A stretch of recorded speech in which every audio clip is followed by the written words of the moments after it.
Hi, everyone. My name's Jeff, and welcome to the Raging Deacon Workshop. Today, we are on the final part of our homemade drill press, the project that hopefully you've been watching on Facebook and Instagram for the last couple weeks. Today is reassembly.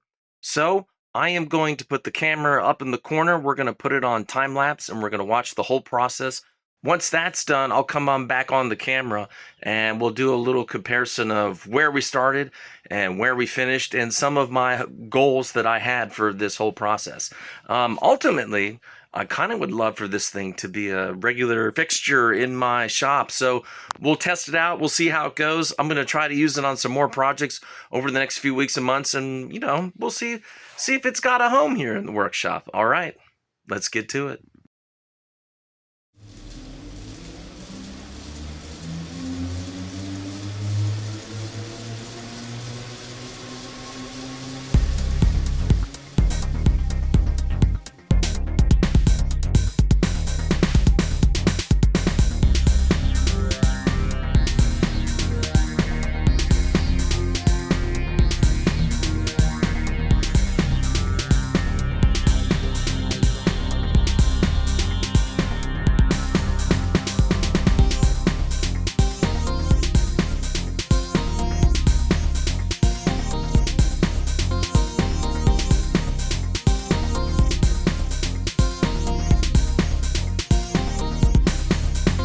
Hey guys, it's Jeff here. I'm just breaking in over the music.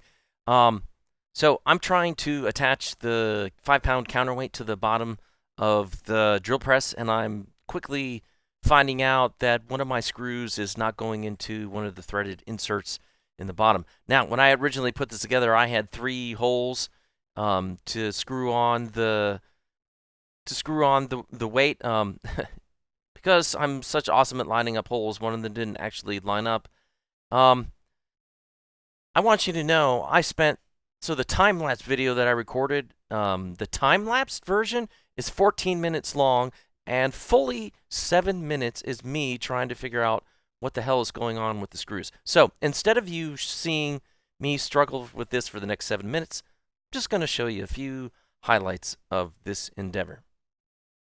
Now here's me getting another screwdriver, assuming that will fix the problem. And as you see, I'm now wondering, gosh, is there another screw that I'm missing? Still, no success. And now I'm doing an in-the-moment modification. Oh, somebody forgot to put on safety goggles. Just remembered that you all were watching. There we go, safety goggles on. And we're modifying it, hoping that this modification will solve the problem. Does it? This may come as a surprise, but here I am, minutes later, still not getting it on there, still having problems.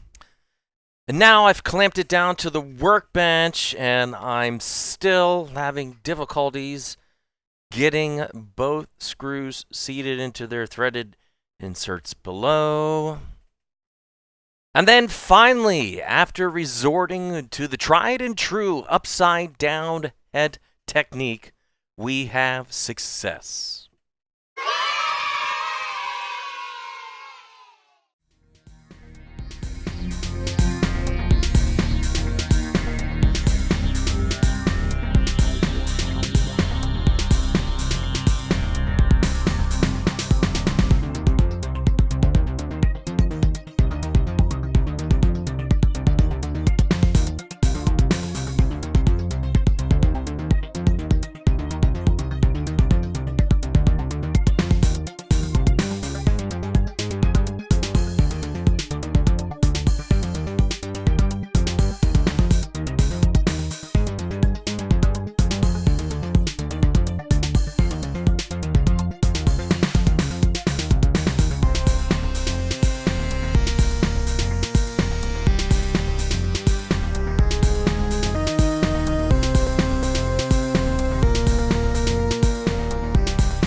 All right, so it is now 24 hours later after recording a time-lapse video of reassembly, and I'm still so excited about how the homemade drill press turned out. So here it is after I bought it off Facebook Marketplace, and here is what it looks like now.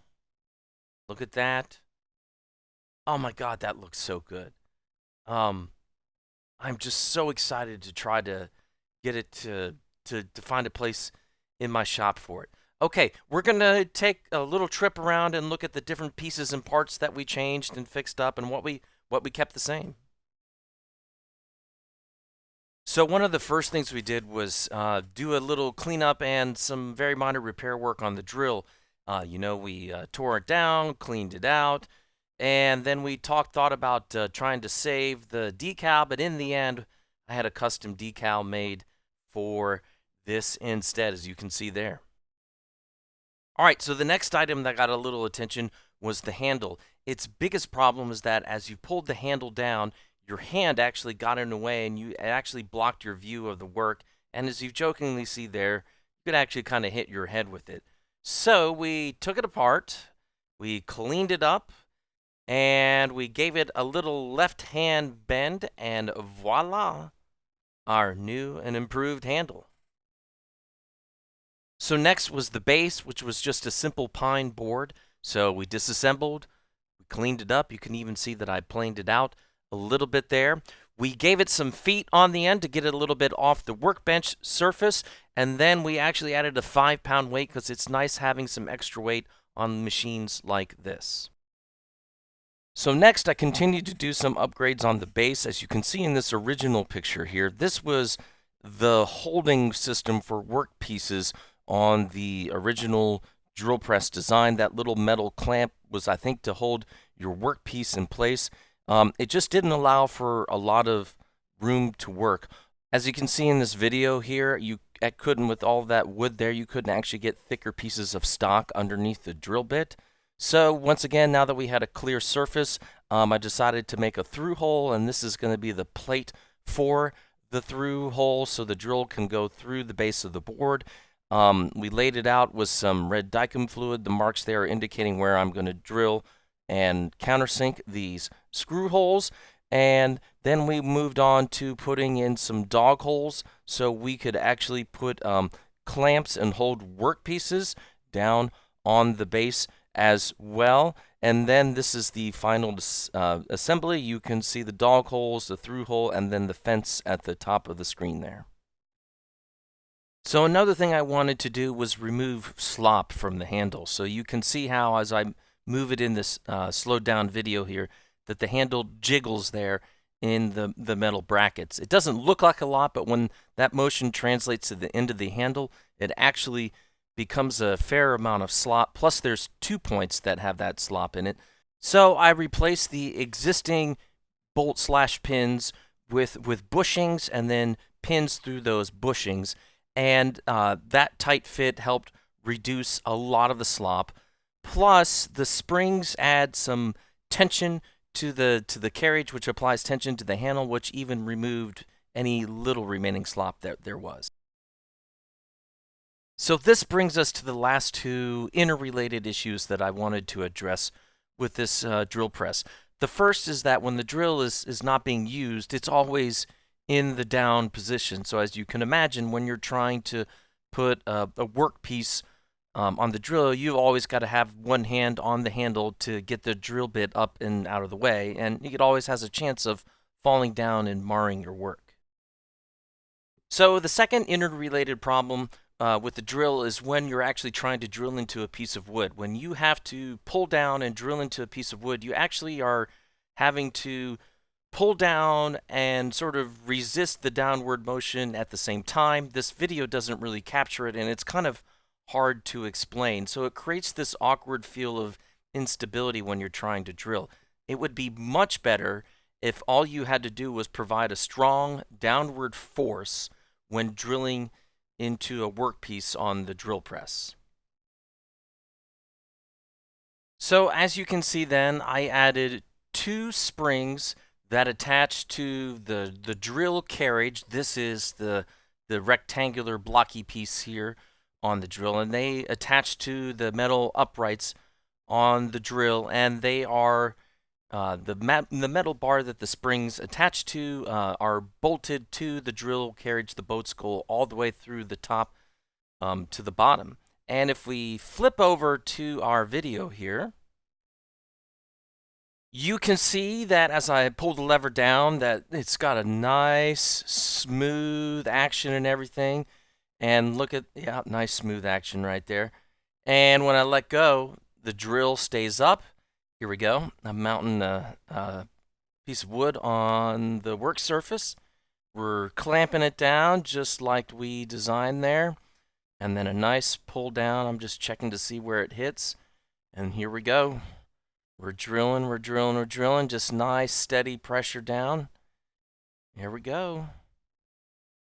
And I think I break all the way through right about there.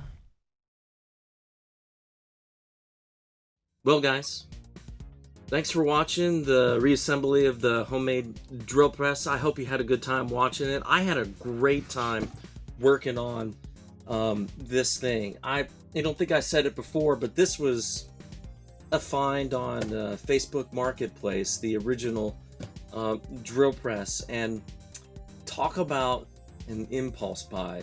Like, you know, it was throwing money over to the guy who was selling it without even thinking twice about it. All right.